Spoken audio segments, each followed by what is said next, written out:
शादी एक मधुर संबंध है, लोगों की लाइफ बदल देती है। एक लत लगा देती है, एक ऐसी लत जिसके बिना सब कुछ अधूरा लगता है। मेरी शादी हो गई है, इसलिए अपने लिए औरत शब्द का इस्तेमाल कर रही हूँ, वरना लड़कपन तो मुझ में अभी भी बहुत है। आज भी मैं बच्चों जैसे चुलबुली हरकतें करती हूँ, इसीलिए अपने मायके और ससुराल में सबको प्यारी लगती हूँ। मायका तो खूब भरा पूरा परिवार है मेरा, मगर ससुराल में सिर्फ मेरे पति और मेरे ससुर ही है। ससुर भी सगे नहीं है, मेरे पति के चाचा है, 54 साल के हैं, मगर आज भी बहुत ही चुस्त दुरुस्त और तंदुरुस्त है। वो एक रिटायर्ड सरकारी अफसर है। शादी के कुछ साल बाद ही उनका अपनी पत्नी से तलाक हो गया था। उसके बाद उन्होंने नौकरी से रिटायरमेंट ले ली, दूसरी शादी नहीं की, वो हमेशा अकेले ही रहे। उनकी आमदनी ब्याज पर पैसा देने से और गांव में थोड़ी बहुत खेती बाड़ी से है।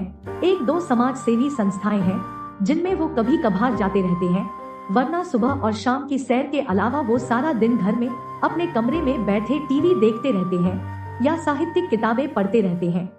चाचा अपने आप को वो बहुत फिट रखते हैं और बेशक सर के बाल और बड़ी बड़ी मूंछों के बाल आधे से ज्यादा सफेद और थोड़े से काले हैं, मगर फिर भी वो बहुत जचते हैं और मैं उन्हें कभी चाचा जी तो कभी पापा कहती हूँ।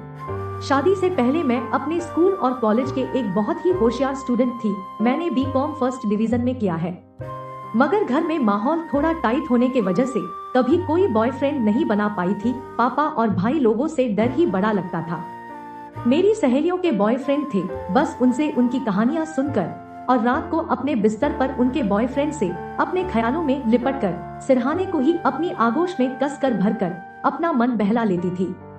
अक्सर अपनी सहेलियों से सुनती उन्होंने कैसे अपने बॉयफ्रेंड से मजे लिए और क्या क्या किए, मगर मैं तो सिर्फ अपना मन महसूस कर ही रह जाती।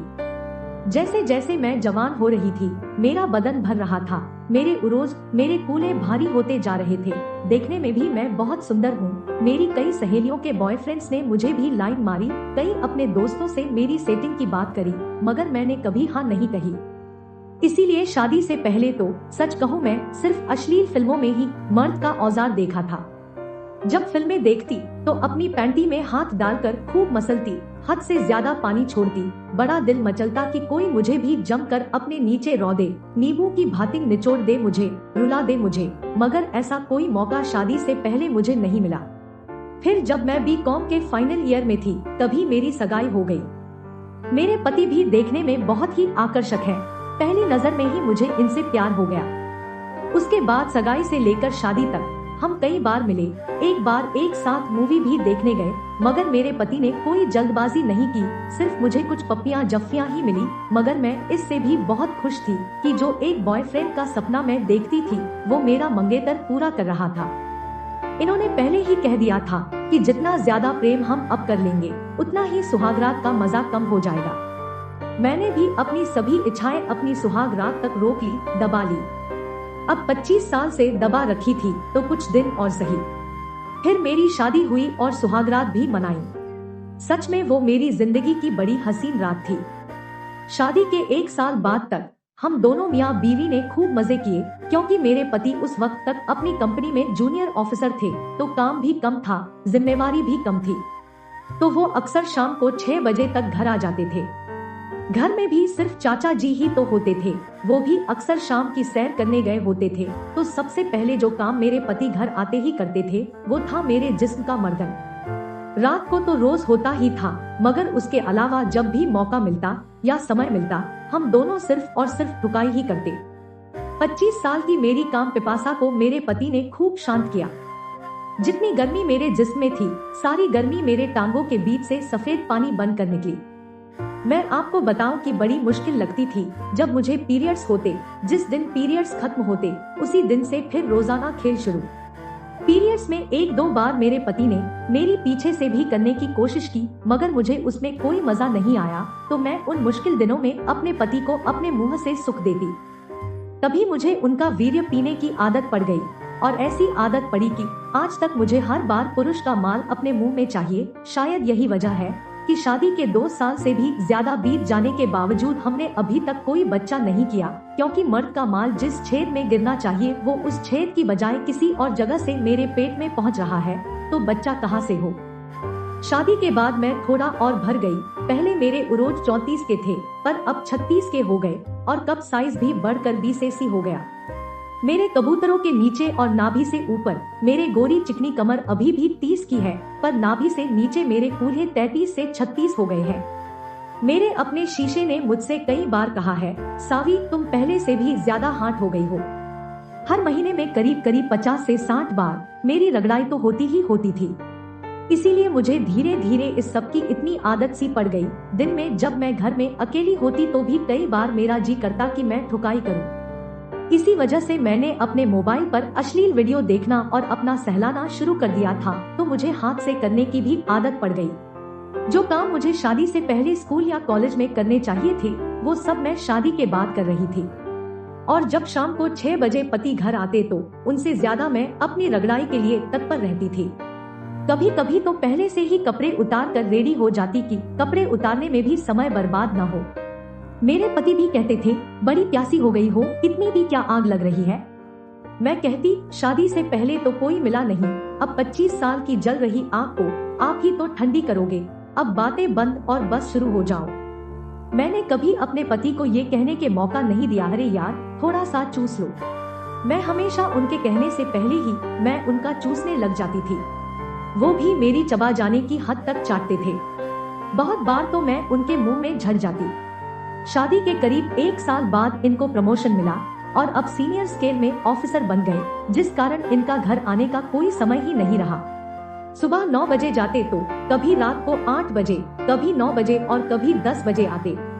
मेरे तो सारे अरमान ही अधूरे रह गए। अक्सर शाम को मैं तैयार होकर रहती और इनका फोन आ जाता कि आज लेट आऊंगा। मैं तड़प के रह जाती। कभी कभी तो अकेले ही खाना पड़ता, मगर फिर भी मैंने खुद को कंट्रोल किया, अपने आप को संभाला, क्योंकि तब तक मैंने अपने पति के अलावा किसी और गैर मर्द की तरफ देखा तक नहीं था। कभी कभी दिल में विचार भी आया कि पड़ोस के चोपड़ा भाई साहब भी बहुत हैंडसम है, मगर ऐसा करती तो हो सकता है सारे मोहल्ले में बदनाम हो जाती, इसलिए अपने आप को काबू में रखती। दिन में अक्सर मैं चोपड़ा जी के घर चली जाती।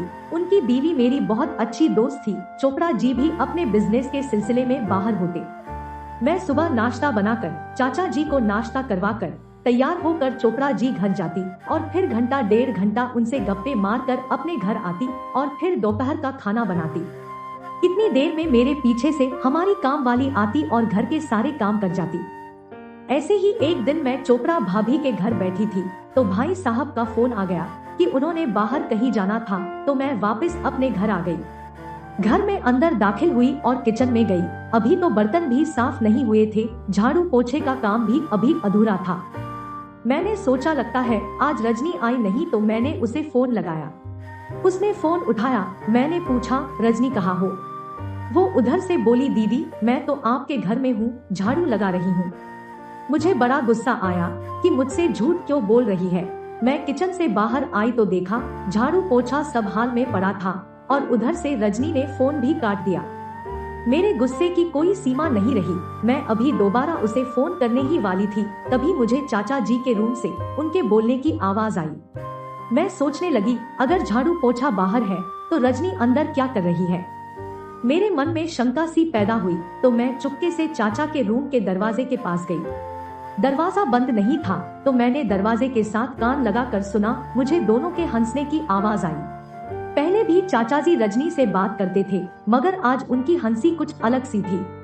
मैंने बड़े धीरे से दरवाजा खोला और थोड़ा सा खोलकर अंदर झांक कर देखा। अंदर तो जैसे आग लगी पड़ी थी। चाचा जी अपने बेड पर बिल्कुल नग्न लेटे थे। रजनी अपनी साड़ी ऊपर करके चाचा जी के पेट पर चढ़ी बैठी थी और उनके काले लंबे और मोटे नाक को अपने हाथों में लेकर अपनी गुफा के द्वार पर सेट कर रही थी। अगले ही पल चाचा जी का काला नाक उसकी गुफा में जा गया और जैसे जैसे वो नीचे को बैठती जा रही थी, उसकी गुफा चाचा जी के काले नाक को निगलती जा रही थी। और देखते ही देखते वो चाचा जी का सारा सामान निगल गई। फिर लगी ऊपर नीचे होने। मैं बाहर खड़ी उस दादा पोती की उम्र के दोनों लोगों की काम लीला देख रही थी।